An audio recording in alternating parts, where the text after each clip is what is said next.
matagpuan ang yaman ng Diyos.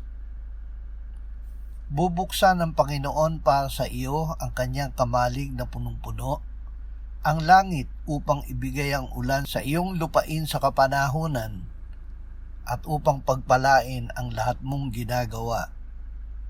Ikaw ay magpapahiram sa maraming bansa, at ikaw ay hindi hihiram. Dalhin ninyo ang buong 10 bahagi sa kamalig upang magkaroon ng pagkain sa aking bahay. At sa gayoy subukin ninyo ako ngayon, sabi ng Panginoon ng mga hukbo. Tingnan ninyo kung hindi ko bubuksan para sa inyo ang mga bintana ng langit at ibubuhos ko sa inyo ang isang pagpapala na walang sapat na kalalagyan. Kanyang tinipon ang mga tubig ng dagat na gaya sa isang bunton. Inilagay niya ang mga kalaliman sa mga imbakan.